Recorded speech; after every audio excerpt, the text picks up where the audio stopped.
feito uma trajetória de projetos envolvendo realidade virtual para educação, saúde, arte e entretenimento. Eu queria trazer alguns dos maiores aprendizados que eu obtive nessa jornada, principalmente aqueles que se referem à seguinte pergunta: como a tecnologia ela pode nos ajudar a melhorar a educação no futuro? É uma pergunta bastante profunda, bem complexa, mas eu quero trazer algumas das respostas mais interessantes que eu venho buscando para ela. Só que a busca para responder essa pergunta, ela parte de uma história. Então, na faculdade de psicologia, eu fiz vários estágios. E nesses estágios, eu conheci diversas escolas aqui da nossa cidade. Conheci alunos, alunas, professoras, assisti a aulas. Só que cada dia que passava, eu fui detectando uma espécie de padrão. Então, diversos problemas ou demandas eram muito similares entre todas aquelas escolas. Coisas que vocês já devem saber, por exemplo, alunos desmotivados ou com problemas de atenção, ou mesmo desempenhos desiguais entre as turmas, ou até algumas crianças e adolescentes que parecem não se enquadrar no nosso sistema educacional. E refletindo sobre isso, eu me dei conta cada vez mais de que isso não é uma coincidência.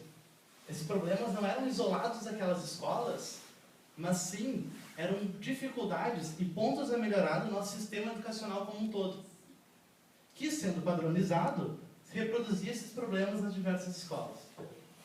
E isso me trouxe a seguinte reflexão: será que não existem maneiras da gente expandir, da gente melhorar o nosso sistema educacional como um todo?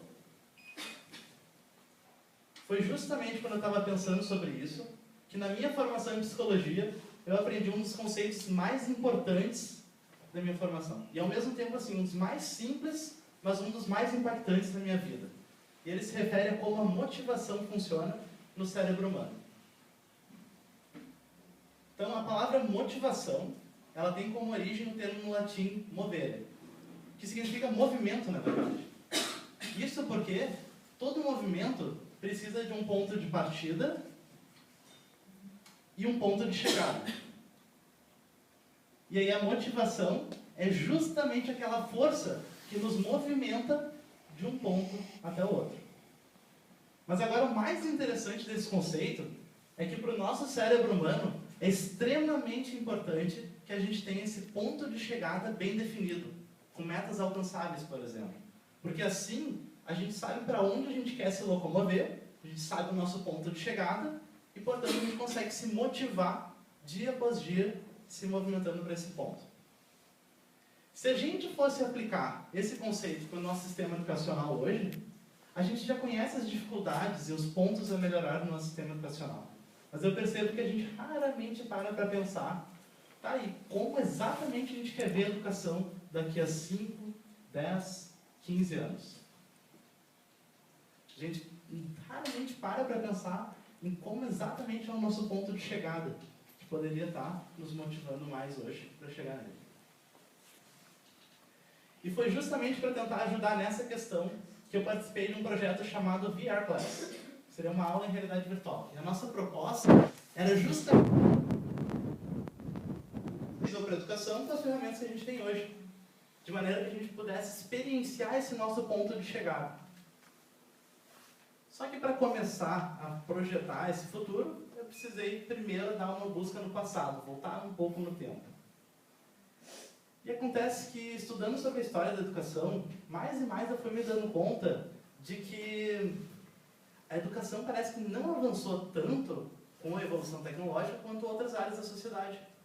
E eu digo isso porque hoje a gente percebe alguns sistemas educacionais, metodologias, conteúdos e até mesmo estruturas físicas muito similares àquelas usadas há 200, 300 anos atrás na educação. Mas chegando mais próximos do presente, se a gente parar para olhar com atenção hoje para as áreas adjacentes da educação, como tecnologias da informação, a gente percebe alguns sinais de mudança. Um deles é a ascensão das plataformas digitais de ensino, que nos permite procurar conteúdos através de vídeos, textos, podcasts, músicas, comunidades online de bate-papo e assim por diante. Mas agora o mais interessante dessa evolução tecnológica é que ela não é só uma evolução tecnológica para a educação, mas ela também nos promove uma certa mudança de mindset. A maneira como a gente pensa, a maneira como a gente funciona.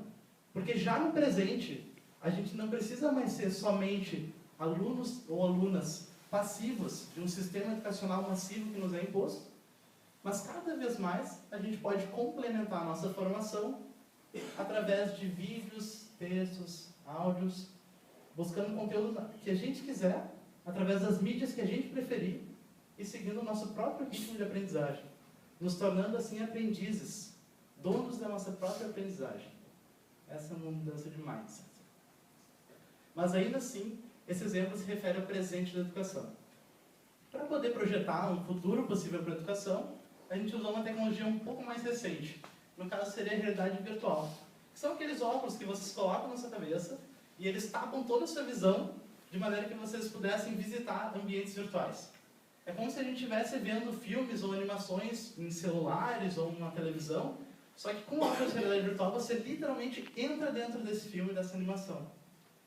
E no nosso projeto, na nossa aula, a gente colocou a pessoa com óculos de realidade virtual para ela visitar diversos ambientes icônicos para a história da educação. Enquanto isso, ela ouve uma narração que fala sobre a evolução tecnológica desde a era agrícola, industrial, digital e assim por diante. E durante isso, alguns focos de estímulos, alguns focos de atenção vão puxando a atenção dela para ela poder visualizar o conteúdo que ela está ouvindo e visitando. E ainda por trás disso existe uma trilha sonora que denota o tom emocional dessa experiência, fazendo com que seja exatamente isso, uma experiência de aprendizagem, mais do que um conteúdo que a pessoa possa ter lido ou visto, uma memória. Uma memória vivida como qualquer outra, mas uma completamente projetada para nos ensinar um conteúdo. Esse projeto deu bastante certo, ele foi bem legal, está disponível gratuitamente na internet hoje, mas eu quero compartilhar com vocês uma coisa. O aprendizado mais legal de todo esse projeto não se refere a essa aula que a gente produziu, mas sim para a gente poder abrir os nossos olhos e enxergar tudo aquilo que a gente ainda não fez com essa tecnologia.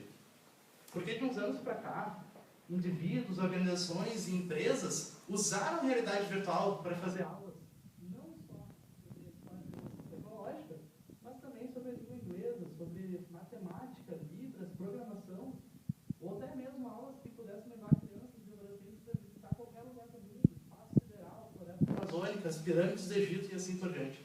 Com essa tecnologia já é possível fazer toda essa gama de aulas. E ainda assim, todos esses exemplos eles se referem a como a realidade virtual pode nos ajudar a melhorar a educação no futuro. Mas a gente tem que lembrar que vão evoluir conjuntamente diversas outras tecnologias, como realidade aumentada, inteligência artificial, internet das coisas, robótica, big data e assim por diante. Então, a gente consegue afirmar que existe uma infinidade de futuros possíveis para a educação. Que cada um de nós pudesse projetar e usar isso para nos motivar hoje.